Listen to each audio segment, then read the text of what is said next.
Hi everyone, James here. I thought I'd talk quickly about equipment and how you can effectively inline your hockey helmet. So forever I've had the problem where if there's any sweat on the ground I can't skate, and one of the main barriers to that is sweat dripping from your helmet. Here I have a Warwick helmet. See the paint job, I've just pointed there, that's supposed to look something like a hockey ball. This was painted by Todd Miska, an excellent painter. I'm really happy with it. The Tandog character I came up with myself, and on the back, just going to show you here the hockey numbers of my siblings, and people keep saying they spelt Tandog wrong on the back. In fact, it's my fiance's nickname.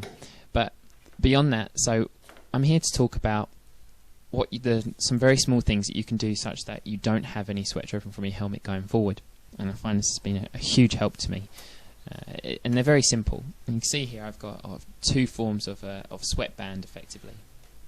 If I open up the helmet, you can see on the inside. It's much easier to see what's going on. It's just the same as any other helmet. I keep it relatively clean, mind you.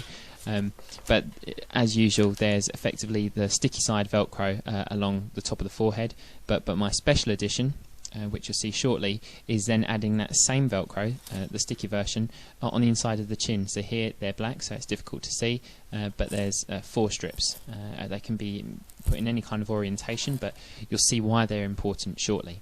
So, firstly, I'm going to talk about these Shamwell sweatbands. You can buy these off eBay. They're very well publicised and are relatively new to the market, maybe the last couple of years. This is a great addition to any helmet. See the thickness there and the softness? They really help any helmet, no matter how well fitting it is at the moment, feel super fitted. So by that I mean it really cushions any excess space between your head and your helmet. It's relatively sticky. I do find if it is a little bit damp, if you've played a bit, then it has a tendency to come away. But it could just be that my Velcro isn't outstanding. But as you can see, it holds in place well enough for you to get then the helmet on your head. So this is one thing. Once that's done, it also absorbs a great amount of fluid. So it's really good for stopping sweat getting in your eyes during the play. But this is the issue I'm talking about here, where it will come off your chin, it will come out your chin cup, and it will come off. It will just end up on the floor.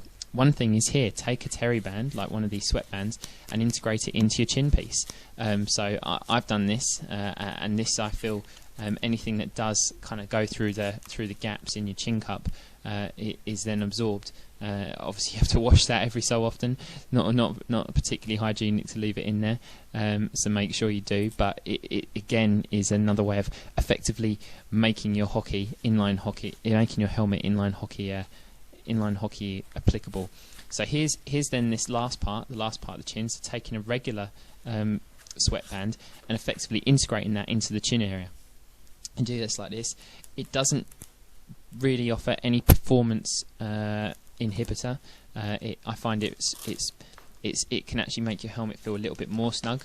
It does make the chin cup kind of a little bit more kind of wedged in there effectively, but there's no significant impact to like how hot you feel or if you feel any more claustrophobic. And the impact is, as you can see, any kind of sweat, that you've got no sweat coming down your face now in front of your eyes because of the ShamWow, which you can replace intra-period.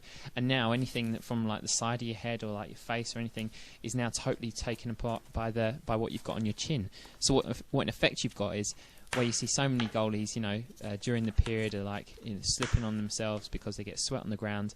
Here now you've got your helmet sweat proof. Thanks very much.